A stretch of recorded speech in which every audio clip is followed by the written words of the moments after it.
Our final historic speech is by Louise Arbour.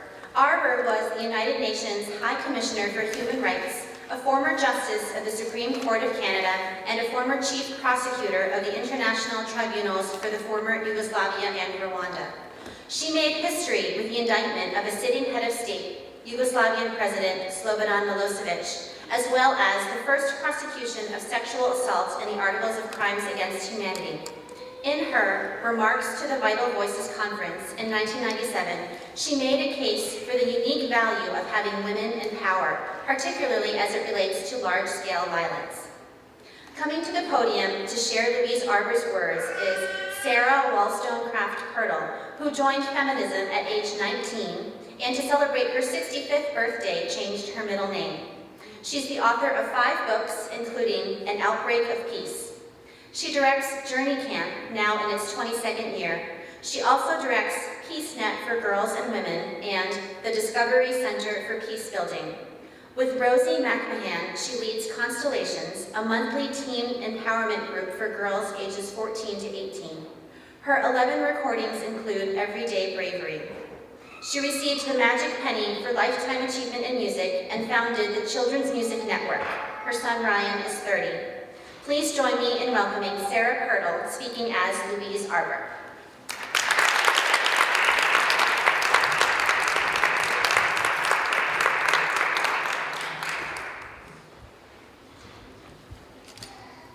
The presence of women in positions of power, influence, and visibility is worthy of praise and celebration.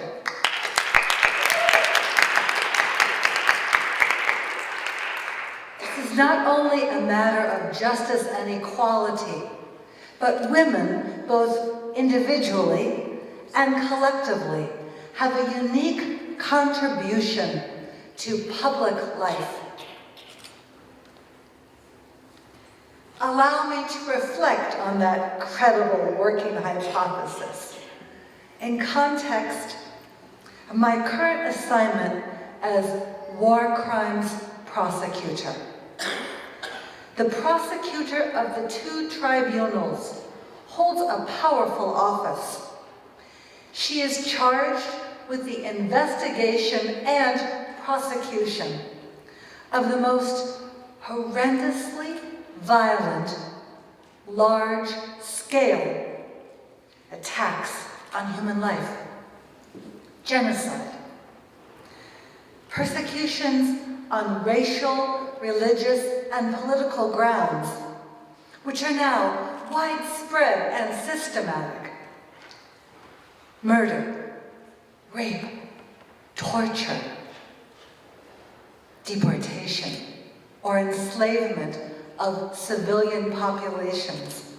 In my office, I am empowered to address these large-scale attacks on human life.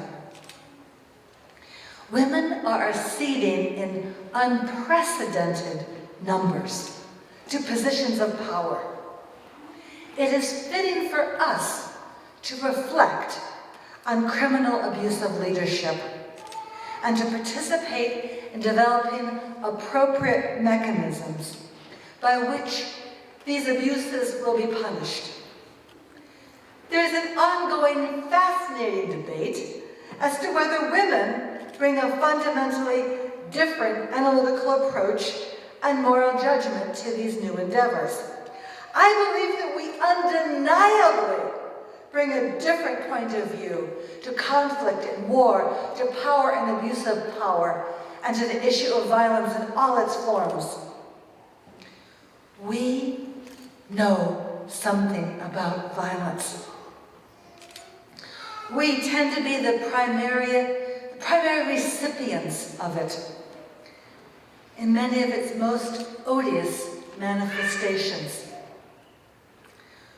We are also collectively, as women, profoundly law-abiding. Allow me to underline the groundbreaking work that the 2 international tribunals are doing in that context. not only in enforcing international humanitarian law for the first time in 50 years, that means since Nuremberg in Tokyo, those landmark trials, but particularly in exposing and prosecuting sexual violence. Universal legal and moral prohibitions against rape and other forms of sexual assault, these have ancient roots. Yet, for centuries, rape has been prescribed by the laws of war. The laws of war must be replaced by the statutes of justice. Sexual violence has become part of ethnic cleansing and genocide, as if it's an integral, expected part. But it's not. It's not. Sexual violence, above and beyond any fine legal distinction, is a crime against the very humanity of the victim. Yet, these crimes are underreported and certainly underprosecuted. In wartime, the problem is exacerbated. Victims of all forms of atrocity are often reluctant to come forward, in part because they have little confidence that justice will be done, and because they legitimately fear for their safety and the safety of their families. The courage of those who have thus far come forward will eventually override silence and impunity. It must. It will. Women have different skills at resolving conflicts. Certainly, the proliferation of armed conflict emerging from ethnic and regional intolerance and from competition for scarce and unevenly distributed resources will tax the world's capacity for conflict resolution for many years to come. Women are needed, wouldn't you say? Women are needed. Women have different aptitudes and interests in building and preserving communities. Women have a different relationship to the environment, and we have the same entitlement as men to contribute to our own governance. I view international law as the weapon of choice in an arsenal of peace